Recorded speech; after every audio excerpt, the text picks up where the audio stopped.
Seattle rain has a way of slowing time. It doesn't fall, it lingers, like a whisper against windows, like a gentle reminder that some days aren't made for noise. Emily Thompson didn't mind the rain that afternoon. In fact, it felt comforting. It was her first quiet day in weeks. No client calls, no presentations, just her and Sophia, her 5-year-old, walking hand in hand through the streets of Queen Anne. Sophia, ever curious, splashed in a shallow puddle and laughed. Emily smiled, tired but deeply grateful. They stepped into their favorite cafe, the Marigold Bean, a cozy little spot with soft jazz playing in the background and walls the color of honey. A bell above the door let out a friendly chime as they entered. Emily exhaled. She needed this. Just a moment of normal. "Cupcake," Sophia pointed at the pastry case with wide eyes. "One cupcake coming right up," Emily grinned. She ordered a hot chamomile tea for herself and a chocolate cupcake for Sophia, the one with tiny pink sprinkles. They sat by the foggy window. Outside, the world was blurred. Cars, people, umbrellas. Inside, everything was warm. And then it happened. Sophia, reaching excitedly for her treat, accidentally knocked the cupcake off the plate. It landed frosting side down with a dramatic splat. For a second, everything froze. Sophia's lower lip trembled. Her eyes filled instantly with tears. Emily opened her mouth to say something reassuring, but before she could, a voice. "It's okay, sweetheart. Accidents happen. Let's get you another one." A tall man bent down, offering a clean napkin to Sophia. His presence wasn't loud, but steady, the kind of presence that made you think he's someone you could trust. He had kind eyes, slightly damp sleeves, and a voice that felt like a blanket being gently wrapped around cold shoulders. Emily looked up, unsure whether to thank him or be embarrassed. "I'm David Richards," he said, smiling softly. "Didn't mean to intrude, just saw a sad face and thought I'd help." Emily's heart did something strange. It fluttered. It hadn't done that in years. Over the next 10 minutes, David sat at the next table, but Sophia kept turning to him, giggling and showing him her napkin drawings. And David, he listened, patiently, kindly. Emily watched them, her tea forgotten. It had been so long since a man looked at her child with that kind of gentle interest, without expectation, without pressure, without judgment. She had no way of knowing that the man who offered her daughter a cupcake would later steal her smile, her safety, her voice. But in that moment, it felt like the beginning of something beautiful. And maybe that's how every nightmare begins, dressed up as something kind. It started with Sunday pancakes. David showed up one morning with a grocery bag full of blueberries, flour, and a new bottle of maple syrup. "Thought Sophia might like a little brunch," he said, rolling up his sleeves. Emily smiled. She hadn't seen a man move so comfortably in her kitchen since James. Sophia watched in awe as David flipped pancakes like a pro, catching one in midair to make her giggle. Then he handed her a tiny whisk and said, "You're my sous chef now." That was the first time she called him Daddy. Emily froze when she heard it. The word floated across the kitchen like a fragile bubble, but David didn't flinch. He just knelt down and smiled at Sophia. "If you want to call me that, sweet pea, I'd be honored." From that moment on, he was in, not just in the house, but in their rhythm, their routines, their lives. He tucked Sophia in at night, read her stories about brave princesses and kind dragons. He made her laugh with silly sock puppets. He picked her up from kindergarten with snacks in hand and just one more hug before bed. And for Emily, he was steady. He reminded her to eat, ran errands when she was swamped, whispered, "You're not alone," when she cried quietly in the dark. She began to believe maybe the universe hadn't forgotten her after all. For a woman who had once watched her first husband fade away in a hospital bed, David felt like life pressing play again. He didn't talk much about his past, said it was complicated. Emily respected that. After all, she had her own scars. And what mattered now was that the three of them were a family, a real one. But every fairy tale has a shadow, and this one was darker than she ever imagined. It didn't happen all at once. There was no big explosion, no dramatic shift, just little changes, subtle, creeping, like a slow leak in a house you thought was solid. At first, Emily chalked it up to stress. David had taken on more projects at work. He came home late. He rubbed his temples more. His smile faded faster. He still kissed her goodnight. He still read Sophia bedtime stories. But his eyes had started to go cold. And then one evening it happened. Sophia accidentally spilled her juice on the carpet. A harmless mistake, the kind any 5-year-old might make. David's voice snapped across the room like a whip. "Sophia, what did I say about being careful?" Sophia froze. Her tiny hands trembled. Her lip quivered, but she didn't cry. She looked terrified. Emily rushed to grab a towel. "It's just juice, David." She didn't mean to, but he cut her off. "That's not the point. She needs to learn discipline." That word, discipline. He said it like it was sacred, like it gave him the right to raise his voice, to glare, to loom over a child half his size. Over the next few weeks, that word returned again and again. Don't spoil her, Emily. Girls need structure, or they grow up weak. You single moms always baby your daughters. Emily wanted to argue, but doubt had already begun to slip in. Maybe she really was too soft. David was older, wiser, more experienced. Maybe this was just a man's way of raising a child. But then Sophia stopped laughing. She stopped running into David's arms when he came home. She stopped drawing pictures of the three of us she used to hang on the fridge. Instead, she started locking her bedroom door. And every time David walked past her, her small body flinched. The man who once made pancakes with her now made her afraid to breathe. Emily noticed it in the smallest things first. Sophia no longer sang when she brushed her teeth. She no longer ran toward the front door when she heard David's car pull in. And bedtime, the soft "goodnight, Daddy" that once came like clockwork, was gone. Now there was only silence and a locked bedroom door. Emily stood outside Sophia's room one night, her hand hovering just above the knob. She could hear the soft rustle of blankets. No crying, no speaking, just stillness. The kind of stillness that doesn't feel peaceful but suffocating. She wanted to knock, to open the door, to ask. But then she didn't, because somewhere deep inside a tiny voice whispered, "Maybe you're just overreacting." David said that too, in different ways. "She's 5, Emily. She's just learning boundaries." "You coddle her too much. You're projecting your fears onto her. This is what a real father does." And when Emily hesitated, when her voice wavered, he would gently take her hand, look her in the eyes, and say, "I would never hurt her. You know that, right?" He said it so sincerely, so convincingly, that Emily felt guilty for even wondering. Maybe she really was too soft.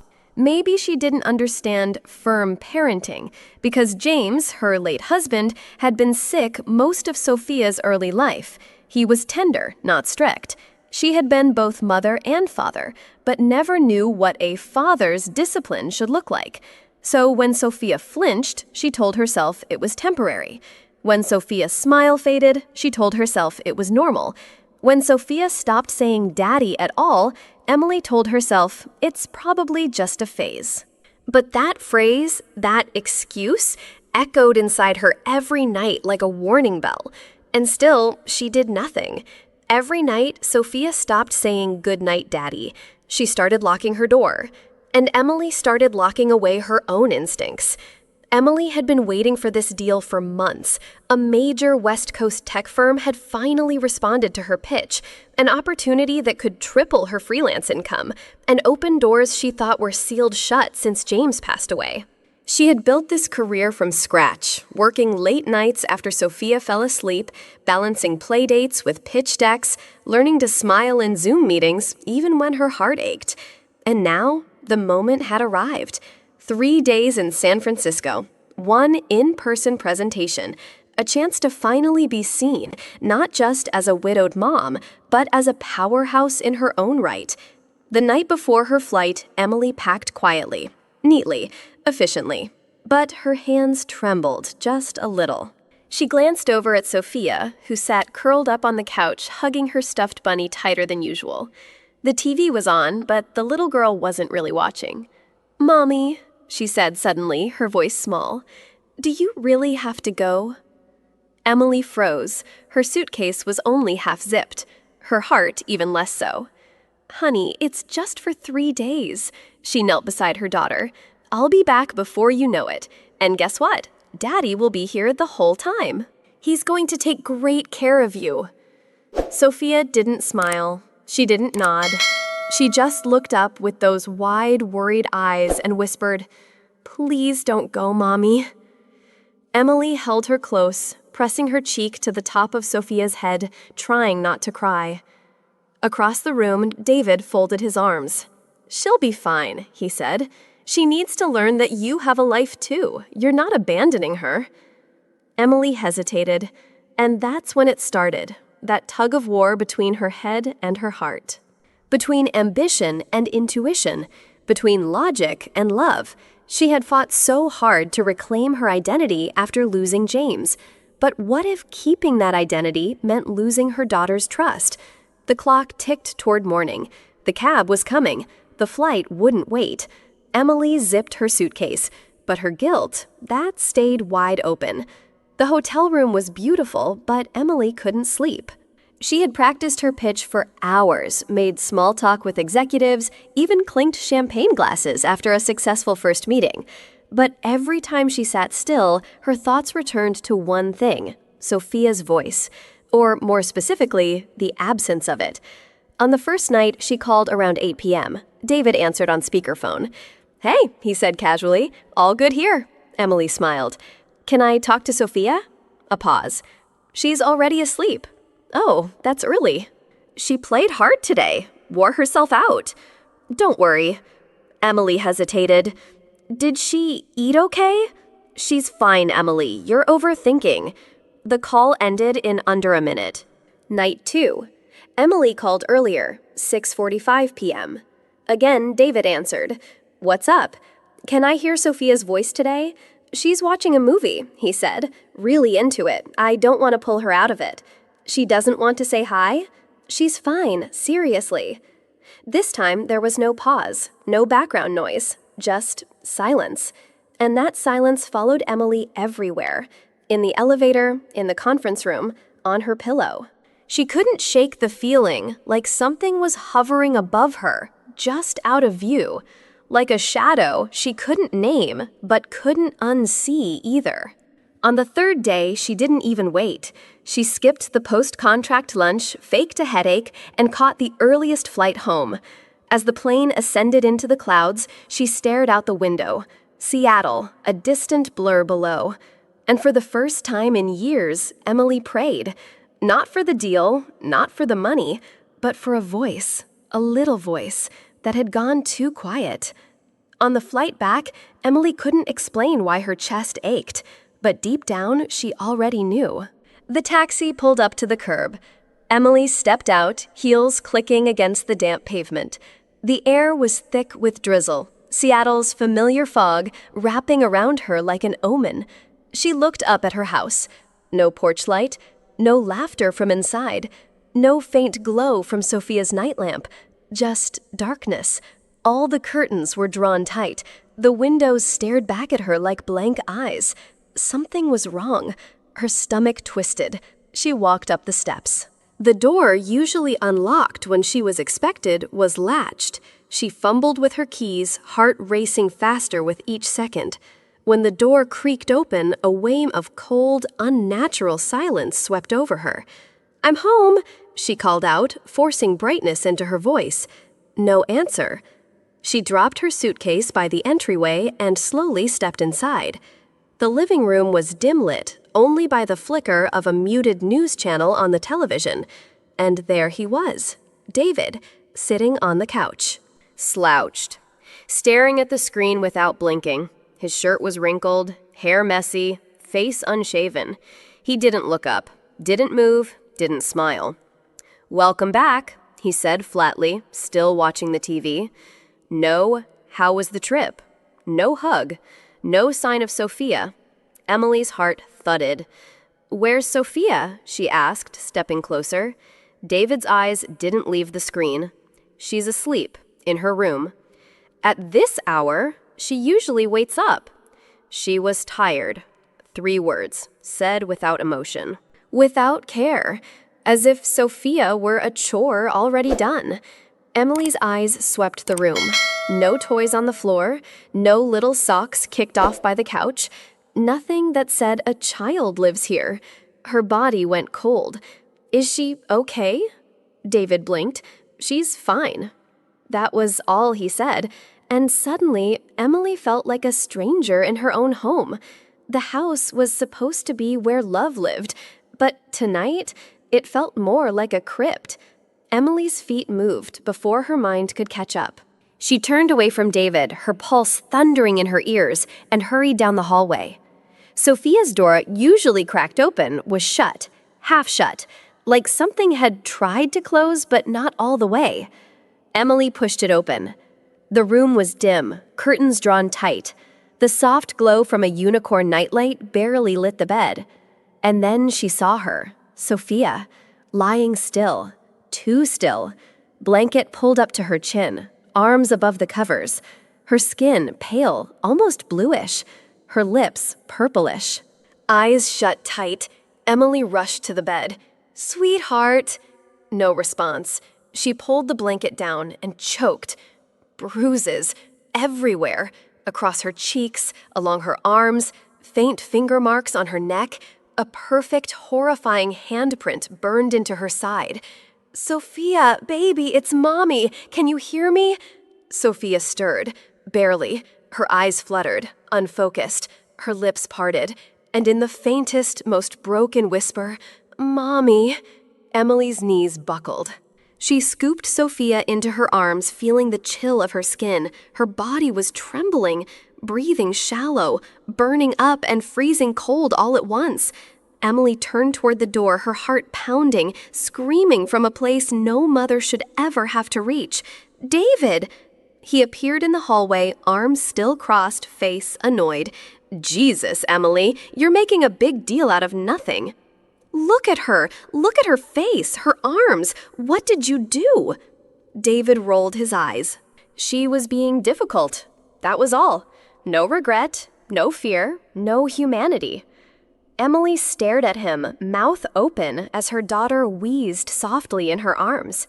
She had left her child with a monster, dressed in kindness. And now there was no more time for doubt, only action. The ambulance lights painted the street in red and white flashes.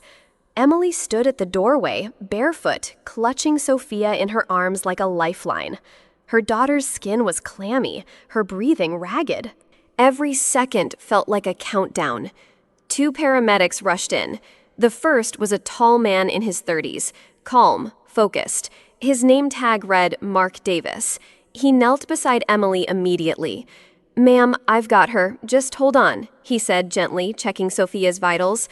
But then he looked up, and his eyes fell on David, standing just behind them in the hallway, arms folded. Mark froze. For a moment, everything inside him went still. His pupils narrowed, his jaw locked. His breath caught mid-sentence. Emily didn't notice at first, too focused on her daughter. But Mark couldn't take his eyes off David.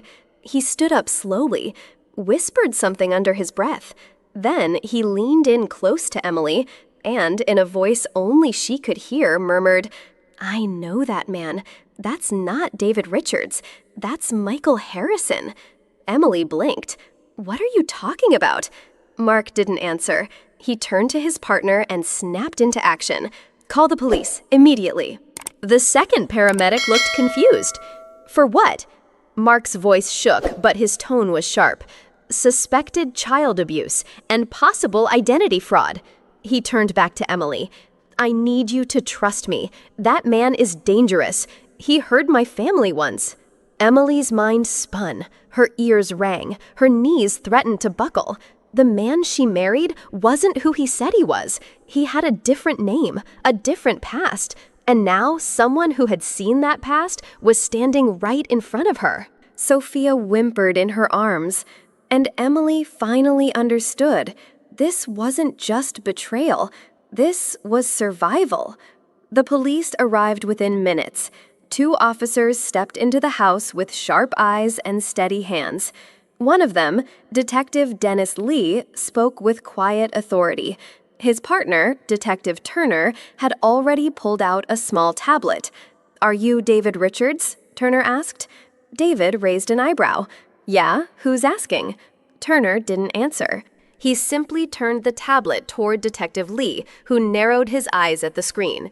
Emily stood frozen, holding Sophia tighter. She didn't blink, didn't breathe. Detective Lee finally spoke. "Your ID is fake. Your real name is Michael Harrison." David went still, dead still. Emily's legs almost gave out. Michael Harrison, a name she'd never heard, a past she never imagined. Turner tapped the screen again. He's got priors, 3 cases of child abuse, 2 suspended sentences. 1 sealed report from Child Protective Services. Lee looked straight at Emily. He hurt multiple children. One of them was Mark Davis's little sister. Emily's mouth went dry. She turned slowly to face David. No, Michael, who now stood silently, no longer smug, no longer composed, just exposed.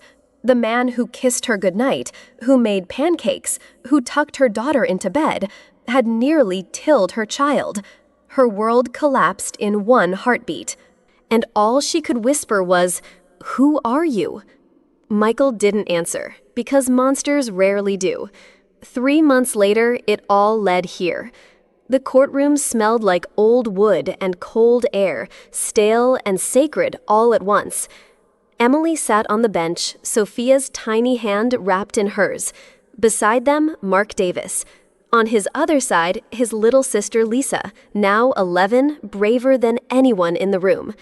At the front of it all stood Michael Harrison, wearing a suit that didn't fit and a smirk that never faded. He was facing 3 charges: aggravated child abuse, fraud, probation violation. The prosecutor spoke with fire, presented medical records, false identification documents, therapists' testimonies, digital evidence. Michael barely blinked. When photos of Sophia's injuries were shown on screen, he looked bored. When the judge read aloud the description of how he strangled a child under 5, he yawned. Emily's stomach turned. But then came the witnesses. Mark took the stand first. His voice was low but steady. He spoke of his sister Lisa's cries behind closed doors, of the night he found her collapsed in a closet, of the moment he recognized Michael's face the night he came to Emily's house. Next came Lisa. She stood trembling but unbroken. She told the court about hiding under her bed, about learning how to be silent, about bruises and nightmares. And then Emily. She spoke not as a victim, but as a mother. As a woman who believed in love and nearly lost her child because of it. He wore gentleness like a costume, she told the court, and we believed him until it was almost too late. Michael laughed, actually laughed. The courtroom gasped. The judge slammed the gavel, and still he smirked, as if pain was something he could shrug off, as if justice couldn't reach him. But justice was coming, and this time it had teeth. The courtroom was silent, not a breath, not a shuffle. Just the low hum of anticipation, stretching like a tightrope across the room. Emily sat still. Her hands clutched the edge of the bench. Sophia was home safe. But Emily, she was still here, still holding every broken piece inside her chest. And then the judge spoke. His voice was clear, firm, a voice that carried weight, a voice that would be remembered. "Michael Harrison," he said, staring directly at the man who refused to meet his eyes. "You have destroyed the innocence of children. You wore trust like a mask and used it to inflict unspeakable harm. This court sentences you to 20 years in prison with no possibility of parole." Michael said nothing. His smirk finally was gone. No smile, no reaction, just silence. The judge leaned forward one final time. "You will be removed from society, because what you did has no place in it." The gavel fell, a sharp crack that echoed like thunder through the chamber. Emily sat frozen for a second, then lowered her head. And for the first time since it all began, she cried. Not out of fear, not from guilt, but from something she hadn't felt in a long, long time. Relief. Justice had spoken, and this time it stayed. The moving boxes were plain, unmarked, just brown cardboard stacked along the hallway. Emily didn't take much with her. A few framed photos, Sophia's favorite books, her grandmother's teacup. Everything else she left behind. The house they moved into was smaller, older, but it had large windows and quiet neighbors. The first morning there, sunlight streamed across the kitchen floor, and Sophia whispered, "It feels different here." Emily smiled. "It's supposed to." But healing wasn't instant. Sophia still had nightmares. She'd wake in the middle of the night, clutching her blanket, eyes wide and afraid. And Emily would come running every time, hold her, hum softly, stay beside her until the trembling stopped. Therapy became a weekly rhythm, for Sophia, for Emily, and slowly, painfully, truthfully, they began to rebuild. Emily's therapist told her something she didn't expect to hear. "You're not just a mother. You were a victim too." Those words hit harder than any courtroom verdict. Emily had spent so long blaming herself for not seeing the signs, for trusting too easily, for leaving her daughter, even for 3 days. But healing meant facing it all, sitting with it, naming it. Letting go piece by piece. Forgiveness wasn't a door that swung open overnight. It was a window she had to open again and again until air could finally breathe through. She wasn't there yet, but she was walking toward it, because healing isn't a moment, it's a motion. It started with a cup of tea. Mark brought it over still hot, no words, just presence. Lisa followed, holding a stack of coloring books and a warm smile. Sophia hid behind Emily at first, but Lisa knelt down and whispered, "You don't have to talk yet, but I'm here." And just like that, something shifted. The visits became routine. Sunday dinners, movie nights, laughter slowly replaced the silence. Lisa, once a survivor like Sophia, became her shadow, her safe space. They read together, drew together, and one afternoon, Emily saw Sophia laugh out loud. Not a forced smile, not a polite diggle, a real belly-deep childhood laugh. It broke Emily open in the best way possible. At the local community center, someone asked Emily to share her story. At first, she said no. Then she showed up, with notes in trembling hands. She told them about David, about the bruises, the nights, the courtroom, the guilt, about how she learned to forgive herself, slowly, imperfectly. And when she looked up, people were crying. Some nodded, some held their children tighter, some just whispered, "Thank you." Emily didn't feel like a victim anymore. She felt like a guardian, the kind she once wished had knocked on her door. Because sometimes family isn't who you're born with. It's who helps you rebuild when the world burns down. The morning of Sophia's first day at school felt like a miracle. Her backpack, pink and covered in sparkly stars, bounced with each step. She had braided her own hair, a little crooked, a little messy, but proud. Emily stood in the doorway watching. There was a time she never thought this day would come, not without shadows, not without fear, but here they were under a blue sky. Before walking out the door, Sophia turned. "Mom?" Emily knelt down. "Yes, baby." "Can we make a promise?" Her voice was soft but steady. "We'll never keep secrets from each other again." Emily's heart ached, but in a different way this time. Not from pain, from healing. She nodded. I promise. Sophia grinned, kissed her on the cheek, and skipped down the path towards something brighter. Emily watched her, hand over her heart. That morning, there were no monsters, only sunlight and love. No more pretending, no more locked doors, only truth, and the kind of family you choose, one day, one promise at a time. Blood didn't make them family, but love did. And this time, the monsters stayed locked away. Sometimes family isn't who shares your blood, it's who shows up when it matters most. Emily believed love would fix everything until she learned the hard way that love without safety is a lie in disguise. Her story teaches us your gut feeling is never just in your head. Children should never be silent out of fear, and trusting the wrong person is never your shame, it's their crime. What matters most is not how dark your past has been, but how boldly you choose to protect, heal, and walk toward the light, even if it means walking alone at first. If you've ever felt alone inside your own home, or if you know someone who needs to hear stories like Emily's, subscribe to Through Her Eyes. We tell real stories of hurt, but also of hope. One click could be the light someone's been waiting for.